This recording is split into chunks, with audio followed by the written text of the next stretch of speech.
জন্য দায়িত্ব পালন করতে হবে, দায়িত্ব পালন করতে পারবেন না বিদায়, কোনো সমস্যা হবে বিদায় আল্লাহর বড় বড় আউলিয়া কেরামরা রাষ্ট্রের বিভিন্ন দায়িত্বের মধ্যে যখন তাদেরকে ডাকা হতো তারা আসতো না। কি জন্য? রাষ্ট্রের কোনো একটা দায়িত্বের মধ্যে যদি তারা কি হতো, তারা যদি এখানে অন্তর্ভুক্ত হতো, তারা যদি এখানে সম্পৃক্ত হতো, তারা দায়িত্বটা যথাযথভাবে পালন করতে পারবেন কিনা সেটা নিয়ে সন্দেহান ছিলেন। সেই জন্য অনেকে কোনো রাষ্ট্রপ্রধান, কোনো কাজী, কোনো বাদশাহ যদি তাদেরকে দায়িত্ব দিতেন তারা বলতেন যে আমরা পারবো না। যেমনিভাবে আমাদের মাযহাবের প্রধান, হানাফি মাযহাবের প্রধান হযরতে ইমাম আবু হানিফা রাদিয়াল্লাহু তাআলা আনহুকে ওই জামানার খলিফা বলেছিলেন, হে ইমামে আজম আবু হানিফা, আমি খলিফা তোমাকে আমার এই রাষ্ট্রের একজন কাজী বানানোর জন্য, একজন বিচারক বানানোর জন্য তোমাকে আমি প্রস্তাব দিচ্ছি, সুতরাং তুমি আমার প্রস্তাব গ্রহণ করো। উচ্চ আওয়াজে বলুন আলহামদুলিল্লাহ।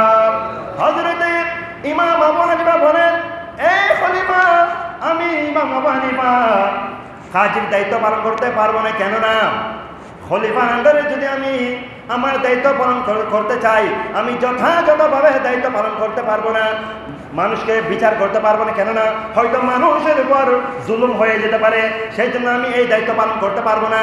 নিজে থেকে বলতেছেন, তবু দায়িত্ব পালন করতে পারছেন না। অথচ আমরা দায়িত্ব নেওয়ার জন্য কত চেষ্টা করি, কত লবিং করি, তাদেরকে দায়িত্ব দেওয়ার জন্য ডাকতেছেন, ওনারা নিচ্ছেন না। খলিফা বলছেন, হে ইমাম আবু হানিফা, আপনি এত বড় ইমাম, আপনাকে আমরা গোটা এই ইরাকের আমরা কি বানাতে চাই, আপনাকে বিচারক বানাতে চাই, আপনি বিচারক হন।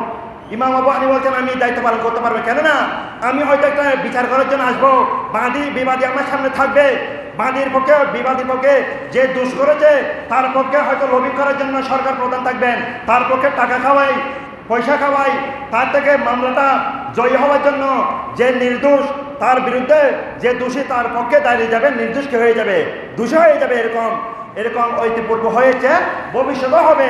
সেই জন্য আমি দায়িত্ব পালন করতে চাই না, আমি দায়িত্ব পালন করতে পারবো না। কি জন্য? এই দায়িত্ব পালন করার মধ্যে আমি কি নয়, স্বাধীন নই, আমাকে চাপ দেওয়া হবে, আপনি যে দোষ করেছে তার পক্ষে রায় দিয়ে দেন, যে নির্দোষ তার পক্ষে রায় দিবেন না, এরকম বিভিন্ন রকম চাপ প্রয়োগ করবেন আপনারা। সেই জন্য আমি এই দায়িত্ব পালন করতে পারবো না। আমি যেভাবে ইসলামের খেদমত করে যাচ্ছি, মাযহাবের খেদমত করে যাচ্ছি, মাসালা নিয়ে গবেষণা করছি, কোরআন হাদিস নিয়ে গবেষণা করছি, এগুলো নিয়ে থাকতে চাই, আপনার দায়িত্ব আমি পালন করতে চাই না। দেখেন, সুতরাং বারবার বলার পরেও যখন তিনি দায়িত্ব নিচ্ছেন না, শেষ পর্যন্ত খলিফা রাগ করে গুসা করে ওনাকে জেলের মধ্যে দিয়ে দিলেন। জেলের মধ্যে 1 দিন 2 দিন 3 দিন রাখার পর, অনেক দিন রাখার পর তাকে আবার বললেন, এখনো সুযোগ রয়েছে, হে ইমাম আবু হানিফা, হে নুমান বিন সাবিত, তোমাকে এখনো বলছি, যদি দায়িত্ব পালন করতে চাও করো, নাহলে তোমাকে কঠোর শাস্তি দেওয়া হবে। তুমি খলিফার কথা অমান্য করছো, তোমাকে শাস্তি দেওয়া হবে। তিনি বললেন, আপনি কি আমাকে যদি শুলিতে চড়িয়েও হত্যাও করেন, শহীদ করে দেন, আমি এই দায়িত্ব পালন করতে পারবো না।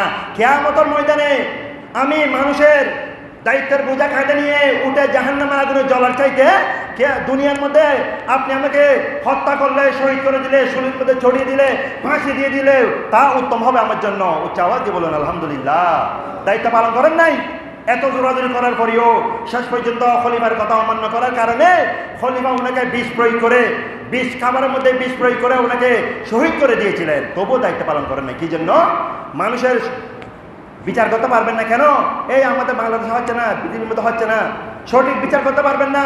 আপনি যখন একজন নির্দোষ মানুষের পক্ষে যখন বিচার দিতে যাবেন, আপনাকে উপর দিকে চাপ দেবে, আপনি দিতে পারবেন না।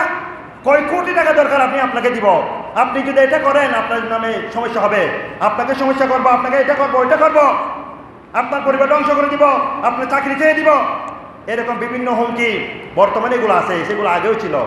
এরকম প্রয়োগ করবে, শক্তি প্রয়োগ করবেন। সেই জন্য ওনারা বলছেন না, আমরা বিচারকরা স্বাধীন নই, আমাদের উপর জোর প্রয়োগ করা হবে, আমরা বিচার করতে পারবো না। সেই জন্য আমি দায়িত্ব পালন করতে চাই না।